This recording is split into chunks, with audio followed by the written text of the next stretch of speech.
after you get beat by 17 points to your biggest rival, that's usually the time to kind of start looking internal. Start asking those questions, what needs to change? Because the thing about playing in the SEC is just 7 days later, after you play a top 5 team on the road, you got to go on the road again in a night environment and play Kentucky. Now, I get it. Kentucky is not the cream of the crop when it comes to the Southeastern Conference, but they've played a couple of close games to some pretty decent teams. And you got them coming up just 7 days after you play Alabama. And I feel like there are plenty of changes that Josh Heupel could make. There's plenty of things I think that we saw last Saturday against Alabama that made me say, okay, some things need to happen within this depth chart, within that roster, within the rotation. And I hope and think, due to some news that we've gotten this week, that Josh Heupel might be making those changes soon. The changes that we are talking about has to do with the wide receiver snap count, that wide receiver rotation, and while we're already talking about rotations, let's talk about the offensive line as well. I think both of these things, some adjusting could happen to them over the course of this week and next week before next week's game against the Oklahoma Sooners. I'm going to tell you exactly why I think that. We're going to hear from Josh Heupel. We're going to hear from Austin Price. We're going to hear from a lot of people on today's show. Make sure you stick with us. Appreciate that you're here, though.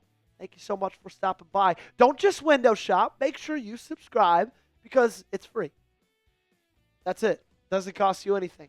My goal is to get to 8,500 subscribers by November. We're currently at 8,291, 209 subs to 8,500. I need you guys' help to get me there. It's free. Again, click, boom, you're done.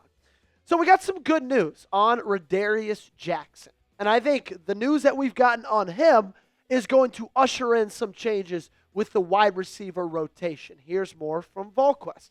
Eric Kane on their mailbag said, he's going to be out this week, right? Talking about Radarius Jackson. And Austin Price responded by saying, not necessarily.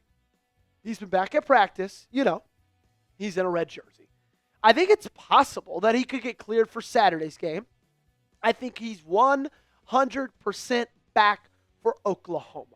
And whether he plays this Saturday or not, the fact that Austin Price, very comfortably there, says he's 100% back for the Oklahoma game, this is some pretty big news. So the changes that might be coming to this offense, specifically in that wide receiver room, is I feel like we'll finally see a little bit more of a rotation because you're finally getting some bodies back. We've talked a lot about the lack of rotation in this wide receiver room before, okay? At the bye, here was the wide receiver snap count. Chris Brazzell, Mike Matthews, Braylon Staley, far and above anybody else on this team. The closest to those guys was Travis Smith with 77, and Staley, Matthews, and Brazzell paced him by over 210. But because of injuries to Travis Smith Jr. and Radarius Jackson, the wide receiver snap count has not changed. In fact, they've only continued to lean on, you can go to that next, Gage. They've only continued to lean on those three guys, Chris Brazzell, Mike Matthews, and Braylon Staley even more. This is their snap count since the bye week. The last two ball games, 148, 146, and 125. And you might be asking yourself, or you might be asking me, Joey, where's everybody else? That's the thing. Nobody else has logged snaps in the wide receiver room since the bye week. This is unbelievable. It's so shocking, but also at the same time, it's not. Because you knew going into this year, you don't have a ton of wide receiver depth. And then you lose that depth that you do have of Travis Smith, of Radarius Jackson, both freshmen who I think are going to have a big impact in their years to come at Tennessee. But you lose them both, so poof, there goes any guys that you kind of have trusted, that you would feel good about putting on the field during an SEC game, like against Arkansas or like against Alabama. And I think you've seen some drops happen partly because of that. We've documented the drops with this football team over the last month or so.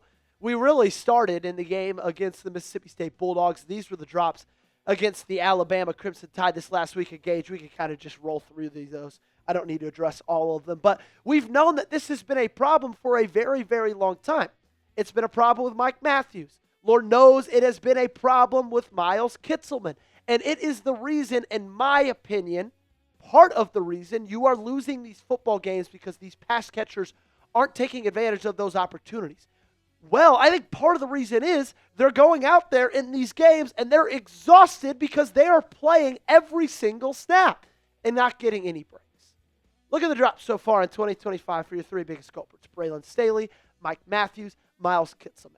If you look at their targets compared to their drops and their drop percentage, guys, that is not good enough. Mike Matthews has been targeted 41 times. He's dropped 4 balls. That's almost 10% of his targets he drops. Miles Kitselman, over 13% of his targets he drops. If we want the best from these wide receivers late in the season, and these last 4 SEC games, you're going to need to have a rotation. And that's something that Josh Heupel hasn't been able to have because no Travis Smith and no Radarius Jackson. Well, now that Radarius Jackson might play against Kentucky, and now that he's 100% from Austin Price going to play against Oklahoma, I feel like this is going to start happening. I feel like you're going to have a rotation come to be. I feel like Mike Matthews, Braylon Staley, Chris Brazzell, they're going to get some rest. A little bit more than they've been able to get. I get it.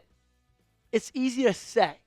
It's so easy for me to sit behind a desk in front of a camera and say, Josh Heupel, you need to rotate these wide receivers better. Well, with those guys out, it's hard to do. Do you want to throw some walk-ons out there against Alabama? Because I personally don't. I want my best playmakers on the field. But with Jackson possibly back, I think that helps. I really, really do. I think you're going to start seeing some changes to the wide receiver rotation and how many snaps that the current wide receiver, the 3 best ones, the 3 ones getting all the snaps, are going to get. Let me know, what's the Vols' biggest change that they need to make? You let me know in that comment section down below. Obviously, the wide receiver room is not the biggest problem. It's on the defensive side of the football. But this seems to be the problem that is being able to be addressed as quickly as it is. We got more to talk about. But make sure you guys go ahead and take advantage of this deal. Chatsports.com/UT hoodie. Look, I love the Vol Shop. You love the Vol Shop. But the Vol Shop does not give you deals like this. Alumni Hall does not give you deals like this. Nothing really gives you this hoodie for $22. And if you go to chatsports.com/UT hoodie, I'll put that link in the comments and the description of today's video. All you got to do is click on it, and it's yours. Could be yours in like less than a week. We got Christmas coming up. I know you guys need to do some shopping. I know it's October. You guys have not gotten your Christmas presents yet. Don't lie to me. Chatsports.com/UT hoodie. You're welcome in advance. So the next change, let's talk about the offensive line rotating and the possible offensive line rotation. I don't know, unfortunately, if this one is in the cards. Of the 2 that we talked about today, this one definitely is the least likely to happen, but I still think it's a conversation that we need to have. Because if you think about this offensive line, I've been very impressed with what they've been able to do so far this season, okay? I've loved what they've been giving us. I've been pleasantly surprised. But since David Sanders has gotten back against Mississippi State, since he's come into the fold, you've seen a lot of rotating between the guards, between the tackles, lots of guys getting snaps. Gage, you can go to that list 6, okay? Actually, no, you're right. Let's go here. David Sanders, he's been phenomenal. 31 pass blocking snaps, 0 pressures allowed, a pass blocking grade of an 84.1. That's the great news. Your 5-star freshman looks like he's already panning out. Well, the bad news is it kind of makes things a little bit complicated. Because you had 5 guys you rolled with going into the season with David Sanders being out, but he's been so great you can't keep him off the field, and then it just kind of creates a weird rotation. You can see the snaps played against Bama. Sanders with 49, he's got the least amount. Umarov with 50, Perry 71, Hurd 79, Pendleton and Moe, every single one of them with 82 and 85 pretty much. Like, I like the fact that we've got good offensive linemen. I'm never going to be complaining and saying, oh, listen to my first world problems. We've got too many good O-linemen. It creates a weird rotation. You're not going to hear me say that, but I do think a little continuity and consistency would be beneficial for everybody on that offensive line. Even the guys that aren't really getting moved around, I think they're affected by the lack of consistency and the constant rotation of pieces and rotation of positions. Josh Heupel obviously was asked about this earlier in this week. He said, I do think that they have comfort in playing different spots. Communication is solid. Ultimately, there's a couple of things that we got to do a little bit better. I don't think that's directly correlated to guys moving. I think it's just timing and how we executed it. We'll have some rotation with our front five. And if I'm making the call, if I'm Glenn Ellerby, if I'm Josh Heupel, I would still utilize rotation against Kentucky, but I would use this as kind of like the final test to see, okay, which five work best together, which five has the best communication, which five are we getting the best product from, and then trot that five out against the Oklahoma Sooners. I would like things to be figured out by the time you play OU, because you have not played a defense like OU yet. Georgia doesn't have it. Bama doesn't have it. Lord knows Mississippi State and Arkansas don't. I mean, look how good OU has been so far in 2025.